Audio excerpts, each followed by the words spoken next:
para ustedes, voy a iniciar en este momento. Consulto si está bien el video, si está bien en este caso el sonido. No hay ningún inconveniente. Consulto, por favor. No, bien. Claro. Estamos bien. Ok, muchísimas gracias. Voy a subir en este momento la presentación, que fue lo que me dio inconveniente con en el curso anterior, ¿verdad? Que cuando se subía, creo yo que es la aplicación la que está dando un poco inconveniente. Si fuera así, por favor, les pido me lo informen. Voy a subir la presentación. Ya se está compartiendo Se con frisea. cada uno de ustedes. Bueno, todavía no, ya comienza a trabarse. Ok, vamos a ver qué sucede.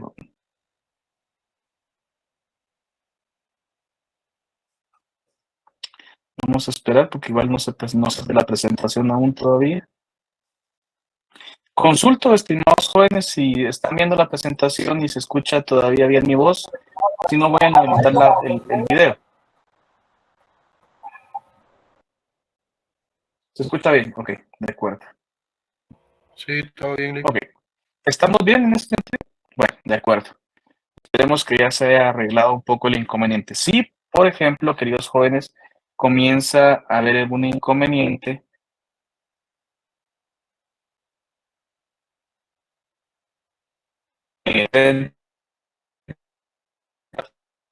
presentación, en el momento de escuchar también lo que estoy platicando, qué podemos hacer, ¿verdad? Bueno, vean, Edgar creo que Edgar tiene una mano levantada, le escuchamos, Ed. Sí se le está friseando el video y se ¿Estamos entrecorta. bien? Ok. Bueno, le bajo la mano a Edgar. Sí, vean, voy. Ok, de acuerdo. ¿Me escuchan bien la presentación? Pregunto. Se corta la llamada y se frisea el video. ¿Me escuchan en este momento? Sí, ahorita sí. ¿No? Sí, ok, de acuerdo. Creo yo que es el tema más que todo de la pura presentación, que en este caso está dando algún inconveniente, pero si me están escuchando bien en este momento y están viendo la presentación, continuaré en el video para que podamos terminar en la clase y podamos en este caso en la clase el día de hoy. Bueno, vean, queridos jóvenes, tengo sus notas. Ya terminé de revisar, en este caso, todas las notas de esta sección y quiero el día de hoy pedirles su apoyo para terminar por lo menos unos 10 minutos antes, de 50 tal vez, para comenzar en este caso a subir sus notas en la aplicación oficial de la cartera virtual y así publicárselas. Yo esperaría, queridos jóvenes, estarlas publicando antes de las 9 de la noche, ¿verdad? Ya inicié, yo soy el sincero, ya inicié con ya con la otra sección y con ustedes más o menos voy con 30 alumnos que he subido la nota, entonces yo creería que con media hora es más que suficiente en ese sentido para terminar de subir las notas de todos y cada uno de ustedes. Me comentaban en la sección anterior que hicieron una actualización de ellos en la cartera virtual y hasta el día de ayer hicieron una actualización de las notas, ¿verdad? En ese sentido.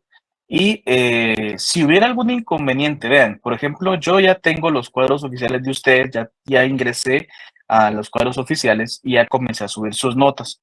Luego de ello ya solo me queda terminarla, cerrar en este caso el cuadro y enviar a la cartera virtual.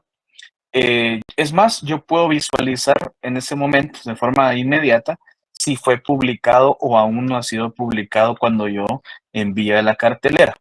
Si por alguna razón, informo, si por alguna razón yo visualizo que no se publica de forma inmediata y pasados los minutos o pasadas las horas no se realiza, yo lo informaré por medio de Classroom, queridos jóvenes, porque en este caso pues te tocará informarme con el encargado en ese sentido qué está ocurriendo, ¿verdad? Y así pues en este caso yo los tendré una respuesta para el día viernes. pero sus notas ya las tengo, ya las comencé a subir y esperaría que no haya ningún inconveniente para poder, en este caso, hacer la publicación de las mismas. Yo, en este caso, para que ustedes me comprendan, tengo los cuadros oficiales, meto la nota correspondiente, cierro el cuadro y le voy a enviar para que se publique la cartera habitual, lo cual tiene que ser de forma inmediata, ¿verdad? Pero algún compañero en otra sección me está diciendo que han querido ver las notas de otros cursos y que hasta el momento se están actualizando y no lo hayan podido visualizar, ¿verdad? Yo esperaría que no suceda con el mío, ¿verdad? Pero si hubiera algún inconveniente de ese tipo, yo se los informo por clase, ¿verdad? Entonces, yo sí les pido, más o menos unos 10 minutos antes, voy a terminar el día de la clase el día de hoy para poder continuar ingresando sus notas y que ya ustedes tengan en ese sentido pues, la tranquilidad que ya saben su resultado, ¿verdad? Bueno, para el día de hoy vamos a continuar con el tema de las ideologías políticas.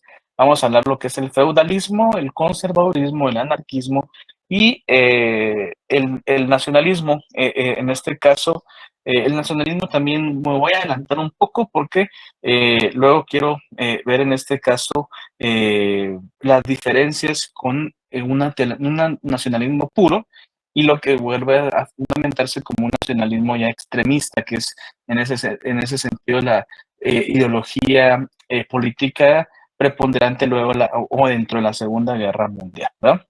¿Qué es el feudalismo? Al fin de cuentas, el feudalismo es un sistema económico, ¿verdad? Es un sistema económico, es un sistema político, viene a formarse parte de una ideología de carácter social muy enraizado en la etapa o en la Edad Media y que dividía a la sociedad, ¿verdad?, en tres grandes poderes. Se dividía el poder político entre lo que era la iglesia, la monarquía y, en este sentido, los nobles o los jerarcas que tenían en este sentido el máximo poder económico y político. También dentro de esa división hay un acuerdo, por decirlo de esta forma, ¿verdad? Que también en gran medida se encontraba el campesinado, ¿no? En virtud de que este último era evidentemente el más abundante, el que trabajaba la tierra, ¿verdad? Y que una de sus formas de subsistir, porque ni siquiera era búsqueda de su bien común, sino de subsistir, era este trabajo coordinado, establecido en la tierra de los nobles. Hay un gran salto y una evolución contraria al esclavismo, el cual es que se reconoce al ser humano en toda su amplitud como tal, como ser humano. Recordemos que cuando veíamos el esclavismo, uno de los conceptos claros que vimos en ese sentido es de que no, aunque físicamente éramos muy similares, éramos muy parecidos, ante la norma jurídica no. Ante la norma jurídica lo que se evidenciaba era, pues, uno que se era reconocido como persona, el otro era reconocido como cosa. En el feudalismo no, en el feudalismo lo que se logra es que el ser humano sea reconocido como igual, ¿no? Pero eso sí, el derecho no le reconoce iguales en ese sentido satisfactores o benefactores. ¿Por qué razón? Porque siempre sigue siendo o habiendo en ese sentido una clase social desposeída que era mayoritariamente y el poder lo ostentaba las grandes capas sociales y sobre todo en esta época se enraiza mucho el poder que tiene de forma política, económica la iglesia. Es más, en ese sentido, se evidenció, ¿verdad?, una intención muy clara dentro de las altas capas sociales de apoyarse en aspectos religiosos para aprovecharse de esta situación y aprovecharse en ese sentido pues, de las capas más desposeídas. Es decir, que por ejemplo, una de las situaciones que pudo haber originado en ese sentido el feudalismo, ¿verdad? Es sobre todo esa constante evolución que se desarrolla en aspectos económicos y políticos y que fue conveniente la creación de normas jurídicas que reconocieran al semejante como ser humano, pero con distintos derechos, ¿verdad? No los mismos derechos que tenían estas grandes capas sociales.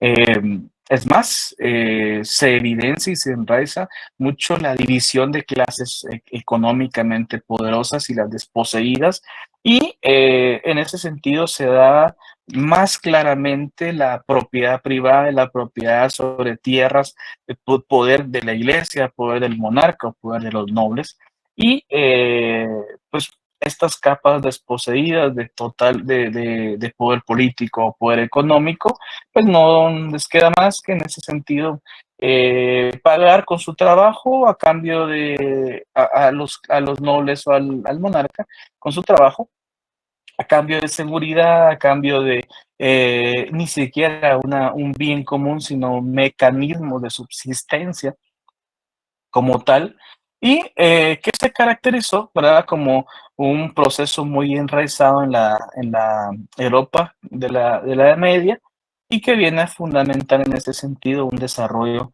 y de igual manera que el esclavismo, un aprovechamiento del ser humano por otro, ¿no?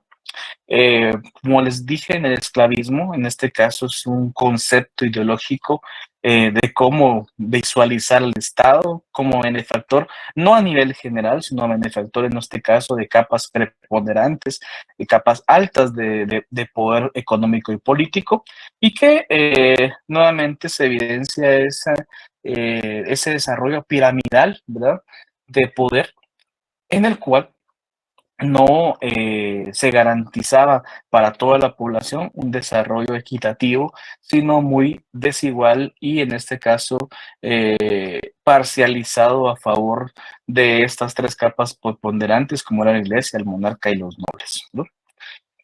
Bueno,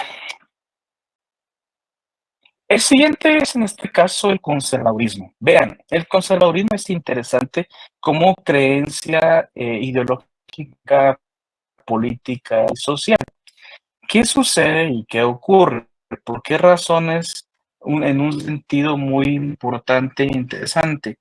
Porque es una tendencia que no únicamente se ha mantenido desde su expresión filosófica como surgimiento de capas sociales preponderantes, sino se ha mantenido, ¿verdad?, en mucha época del desarrollo político de nuestra historia como seres humanos.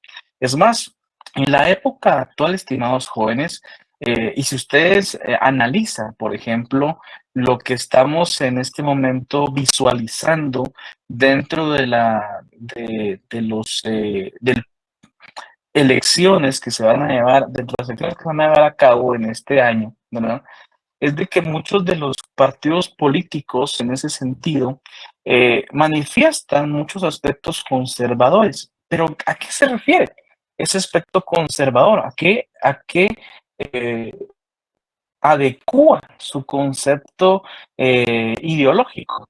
En un sentido amplio es un conjunto de doctrinas, ¿no? En un sentido amplio es un conjunto de doctrinas, pero que favorecen el uso del poder, no solo político, sino que también económico, para conservar y establecer costumbres enraizadas, ¿verdad?, en ese sentido, dentro de un determinado territorio. En la época en la cual se cree, ¿verdad?, que es más o menos en la época de la posterior a la Edad Media, se estableció que fue una tendencia o una expresión de capas sociales dominantes para que no perdieran el privilegio que estaban gozando, ¿verdad? Son capas que no por ningún motivo desean que hayan cambios sustanciales, evidentes y profundos, y que pongan en ese sentido en peligro la hegemonía política, económica que han tenido. Es más, si ustedes, y en este caso lo ponemos como parte de nuestro análisis, en la actualidad, pues siendo Guatemala eh, un país que permite el multipartidismo, muchos de esos partidos multipartidistas lo que manifiestan en ese sentido es una tendencia conservadora y que no modifique las estructuras sociales y políticas de forma muy propensa que vaya a cambiar la estructura propiamente del Estado. Es más, no se evidencia en este momento, ¿verdad? Y que es muy poco probable que ocurra porque ya estamos prácticamente a menos de una semana que se cierre la inscripción de candidatos, que vaya a haber realmente en los partidos políticos que están postulando a candidatos a elección popular un cambio real y significativo de la tendencia económica y política que Guatemala en este momento está viviendo, ¿verdad? Es más, queridos jóvenes, lo interesante de todo es que somos un multipartidismo como tal, pero hay muchos aspectos de similitudes entre los partidos políticos y que un cambio real con los partidos políticos que se encuentran ahorita en la contienda no se evidencia, ¿verdad? Lo que más han manifestado varios analistas políticos es de que o va a ser más del mismo tipo de forma de gobierno, o sea, en las prácticas que se han venido utilizando en los últimos 8 o 10 años, y que no va a haber un real cambio, un cambio significativo que vaya a cambiar la estructura en este caso y que evidencie un cambio real para la situación que se está viviendo en nuestro país. Es más, la tendencia surge a raíz de un elevado costo de la canasta básica, problemas de estructuras sociales, los cuales no son atendidas y no han sido atendidas, no son en los últimos 10 años, sino prácticamente en los últimos 20 años, y más una actitud de conservar, en este caso, ese privilegio a las capas sociales preponderantes, ¿verdad? Con ningún partido político en realidad, ¿verdad? Como les decía yo, en el caso muy propio de los partidos llamados de oposición, ¿verdad? O sea, en realidad, lastimosamente en nuestro país, sus propios intereses, ¿verdad? Muy particulares de cada partido de oposición, no permiten que haya realmente y claramente un grupo de oposición fuerte, sino simple y sencillamente son grupos aislados que de una u otra forma no hacen un cambio real, no hacen una oposición real y no manifiestan en ese sentido tener una fuerza política para que la estructura política cambie en nuestro país. Eh, los llamados partidos de reforma o de izquierda, que les llaman algunos, ¿verdad? En nuestro país en realidad han tenido un gran inconveniente, que nunca caminan de forma coordinada, sino que cada uno maneja su propio interés. Y eso evidentemente hace, o sea, a los partidos conservadores les es beneficioso porque en ese sentido, pues al haber una disgregación de la oposición, no hay en ese sentido una real eh, eh, cambio y en ese sentido ejemplo de unidad que pueda, en ese sentido, poner en riesgo las estructuras básicas de hegemonía que ya están viviendo, ¿no? Yo les digo y se los comparto. En realidad yo les insto, ¿verdad? Y sigo insistiendo, es nuestra responsabilidad como ciudadanos a votar conscientemente, ¿verdad? Somos responsables de nuestro futuro. Eh, pero haciendo un análisis en el ámbito de cómo se está evidenciando nuestro actuar político en este momento, ¿verdad? Y sobre todo ya previo a días prácticamente de que se cierre la recepción de candidatos para la elección popular y que ya comience prácticamente fuerte la batalla por un puesto de elección popular. En realidad no veo, ¿verdad? No veo de ningún partido político un cambio real, y más en este caso enraizado en el ámbito de expresión de clases preponderantes que simple y sencillamente están a gusto, están acorde y quieren que pues así se mantenga en ese sentido. Como les digo, el tema del tema de de aspectos tradicionales o conservadores es muy propio de la política, no solo actual, sino históricamente ha sido muy preponderante en ese sentido. Y ante esa expresión de conservadurismo, pues en este caso han surgido corrientes totalmente liberadoras, reformadoras, liberales, pero que en este momento, al menos en Guatemala, no se evidencia una clara ideología de este tipo, ¿verdad? Ahora bien, eh, lo que sucede es que tampoco es que vayan a cambiar las estructuras de un día a otro, de una semana a otra, de un año a otro, porque si ustedes se dan cuenta, queridos jóvenes, por ejemplo, Sudamérica venía de prácticamente 50 años de un conservadurismo a nivel estructural muy fuerte en sus distintos estados, ¿verdad? Estados que en este caso eran totalmente tradicionalistas, sin cambios reales y profundos a su estructura, como era Brasil, como era Argentina, como era Uruguay, como era Chile, por ejemplo, ¿verdad? Los más recientes que han habido cambios sustanciales. Y esa tendencia reformista que algunos países están encaminándose en el ámbito del Cono Sur, como lo es Chile, como lo es Brasil, como lo es en este caso Uruguay, pues todavía aún así falta que se replique a nivel latinoamericano, muy propiamente en nuestras regiones guatemaltecas o centroamericanas, para decirlo en un sentido como colectivo. Y lo que se evidenció en este caso en el ámbito de Latinoamérica, sobre todo en el cono sur, de aspecto replicando, eso sí se está replicando en nuestra latitud porque encontramos, ¿verdad? Tan cercano como los hermanos salvadoreños, los hermanos nicaragüenses, pues dos figuras totalmente populistas, ¿verdad? En ese sentido, que a través del populismo obtenido, independientemente de la forma en cómo han manejado el Estado, por ejemplo, El Salvador y Nicaragua, se han enraizado en el ejercicio del poder y sí han venido a cambiar estructuras muy conservadoras, ¿verdad?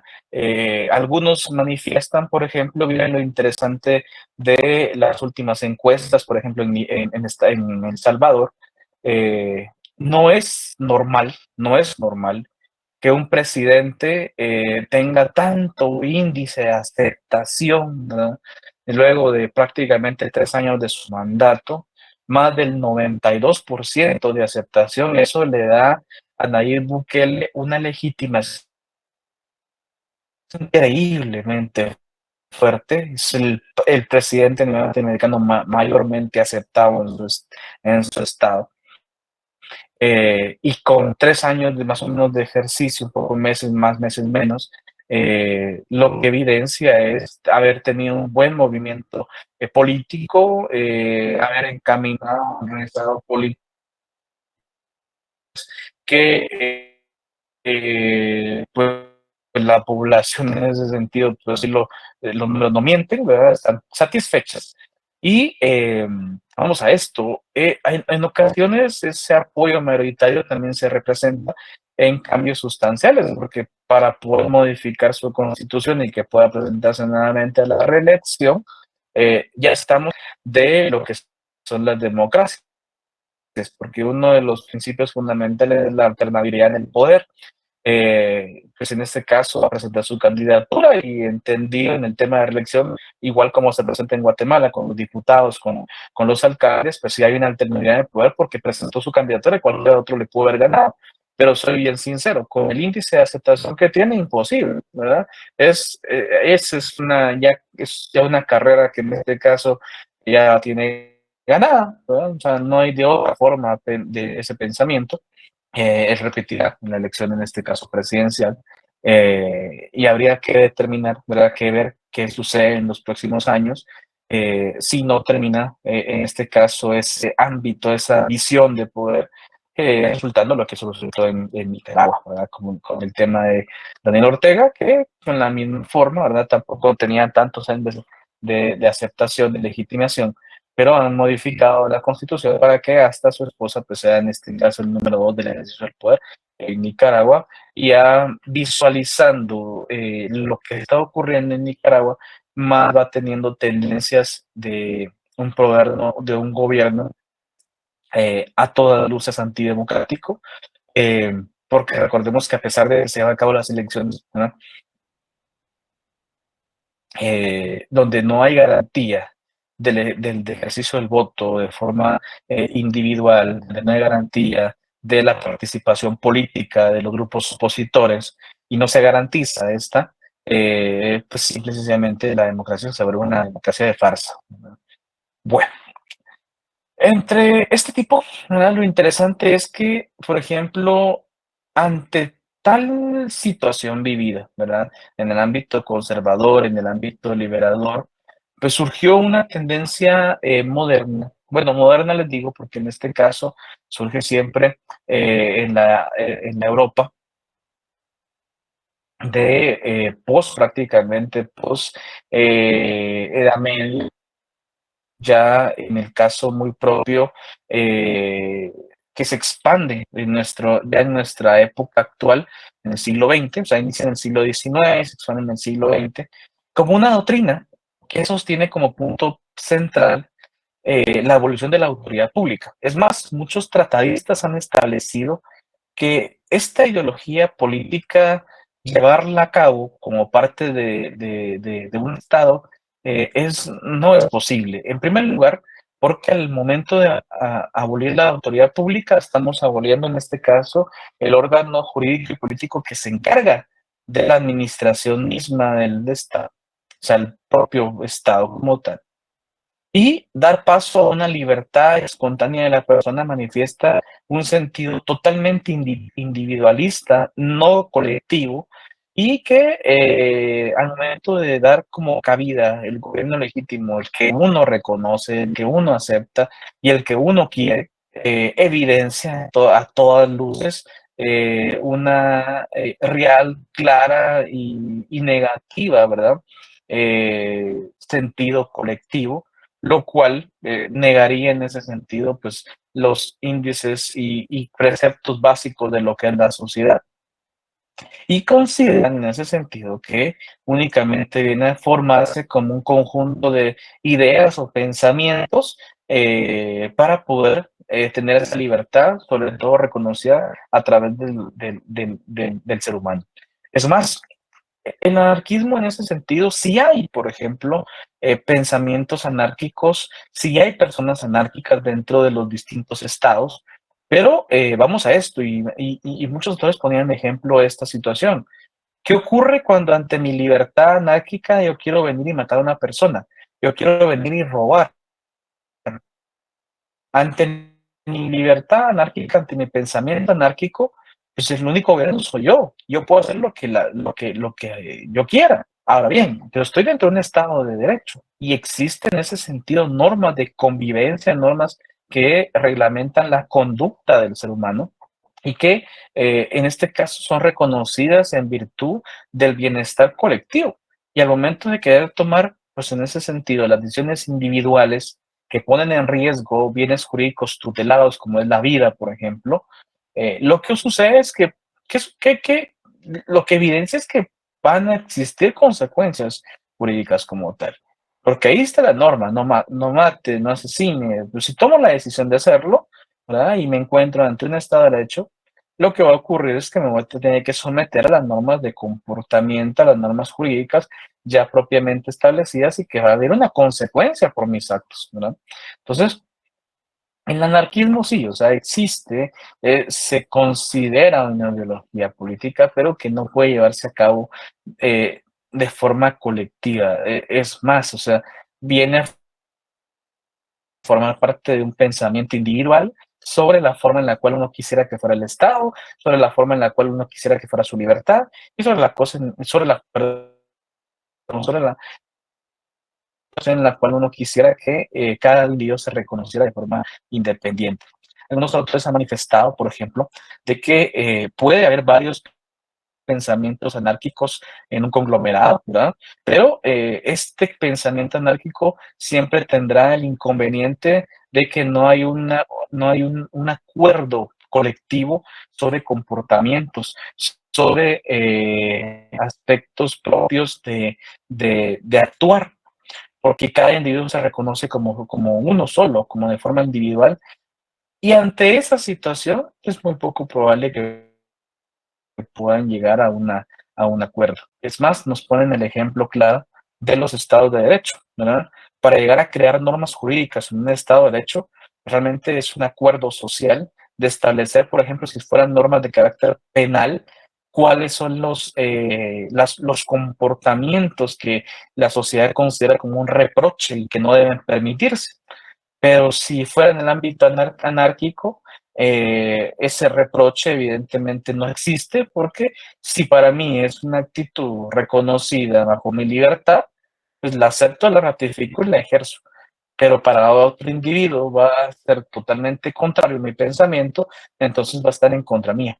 Entonces no va a haber paso a a esa libertad espontánea de forma individual, sino que siempre va a haber un conflicto colectivo, el cual simple y sencillamente, no, si no está bajo un conjunto de normas jurídicas, no puede ser solventado.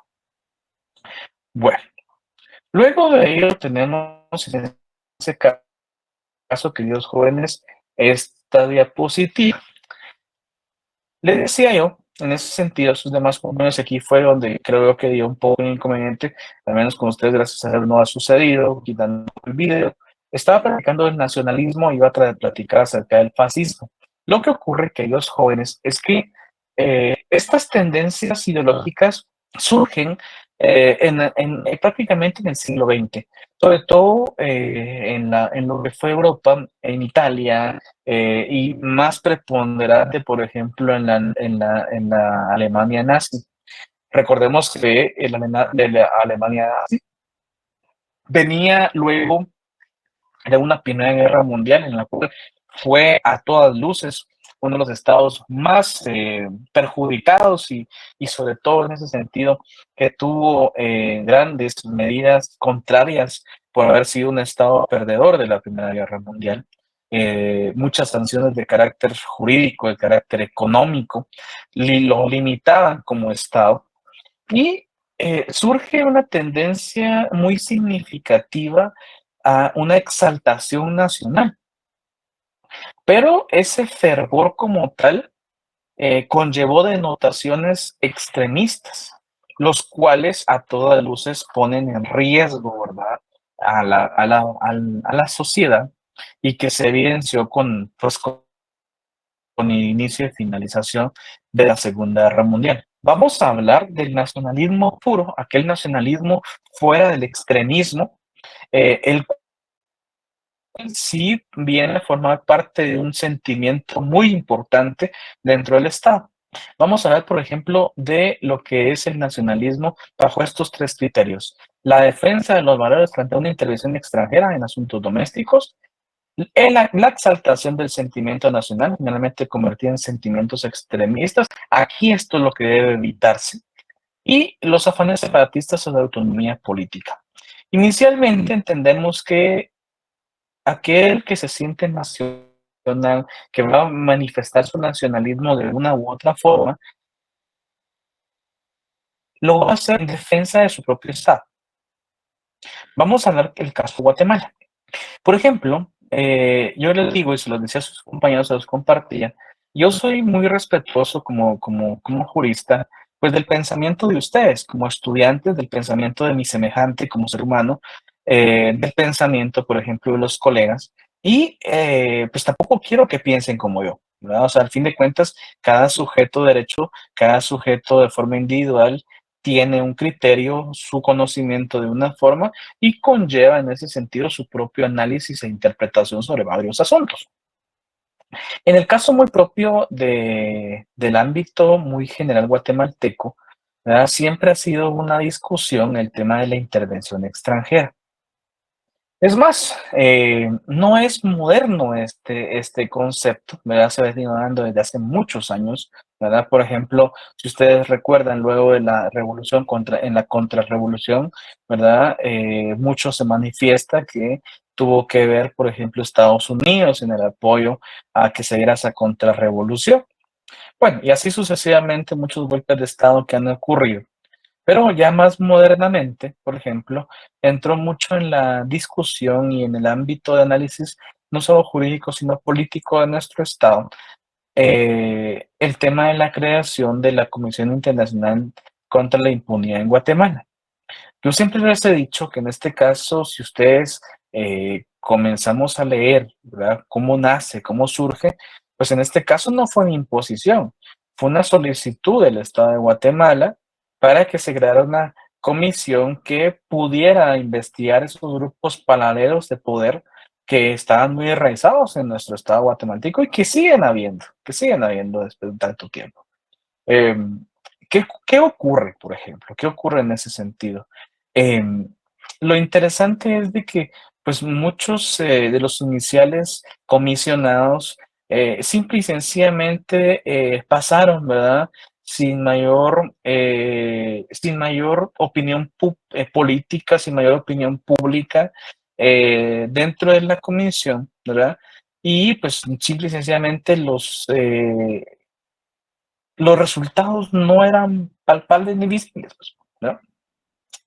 El último comisionado, el señor Iván Velázquez, fue muy criticado, ¿verdad? Porque en este caso, ante la opinión pública, la metodología utilizada para evidenciar los casos de investigación, para evidenciar en ese sentido los presuntos implicados dentro de la misma, no era la correcta.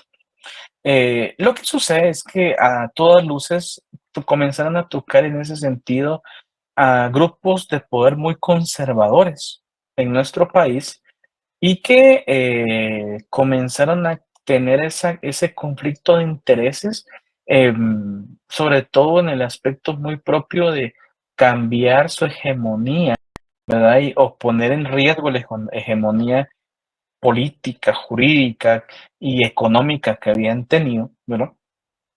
Y por tal motivo comienza a haber esa discusión, sobre todo en el sentido de cómo se plasma la, la ejecución de estos casos preponderantes. Es más, fue el detonante dentro de nuestro país para que la Comisión Internacional contra la Impunidad en Guatemala tuviera que pues, terminar su mandato. Vean, yo siempre lo he dicho y manifiesto esto. A todas luces, en ese sentido, cuando hay intervención y cuando no hay intervención. Porque la intervención en ese caso puede hasta manifestarse en el momento en el cual se da una donación de un país amigo, ¿verdad? Es entendido que esa donación, en este caso, compromete de una u otra forma al Estado de Guatemala. Y las donaciones que se han recibido en el Estado de Guatemala se han recibido hace mucho tiempo, pues, ¿verdad? Entonces, lo que se evidencia es que en ese sentido, ¿verdad? Eh, una de las condiciones para que surge esta terminación del mandato es evidentemente un nacionalismo eufórico, muy palpable, y ante esa negativa de esa intervención extranjera, pues la defensa de que algunos grupos, ¿verdad? Porque no debo decir que es en este caso a nivel general, sino que fue algunos grupos de carácter muy propio que estaban siendo sujetos de esa persecución, de esa interrelación, pues simple y sencillamente da como beneplácito junto también, es de decirlo, ¿verdad? Con, por ejemplo, estados muy benefactores a nivel general de Guatemala y sobre todo, pues en ese sentido, hemos claro, ¿verdad? De la intervención de Estados Unidos y los republicanos como parte fundamental para que pudiera terminar este proceso, ¿verdad? Eh, muy claro en Guatemala en ese sentido, ¿no? Pero si lo hablamos de forma sencilla, ¿verdad? El nacionalismo es esa defensa de la intervención de cualquier otro Estado, ¿no? O sea, nuestro Estado es único. Es más, si ustedes leen la Constitución en el artículo 140, ¿verdad? Se recuerda, queridos jóvenes, que establecía el Estado de Guatemala, ¿verdad?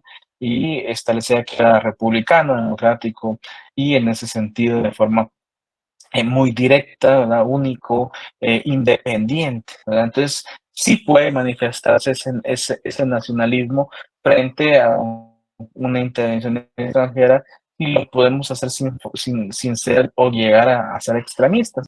Pero lo que ocurre es que en ocasiones sí puede suceder que ante tal efervescencia de sentimientos pueda haber en ese sentido un sentido muy extremista del mismo. Porque, por ejemplo, vean, una cosa tan ridícula, yo siempre lo he mencionado, pelearse con, por ejemplo, países eh, como por ejemplo México, Costa Rica, El Salvador, Estados Unidos, por aspectos que en este caso no tienen nada que ver con ámbitos de carácter general, sino más que todo aspectos de deporte, como es el fútbol, por ejemplo, ¿verdad?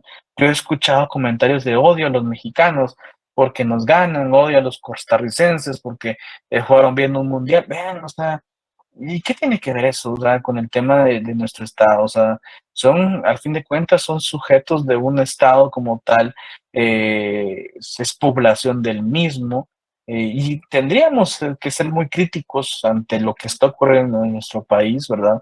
En el ámbito futbolístico, primero para poder en ese sentido tener esa efervescencia y ese menosprecio, ¿verdad? O enojo contra otras nacionalidades. Vean, yo les digo, ¿verdad? Conozco mexicanos, son muy, muy atentos, ¿verdad? Muy atentos. eh, lo apoyan a uno, ¿verdad? Conozco, por ejemplo, estuve varias semanas en Costa Rica al inicio de un trabajo de hace varios años. Los hermanos ticos son unas personas muy agradables, ¿verdad? Muy inteligentes, es decir, ¿verdad? Muy educadas, muy cultas.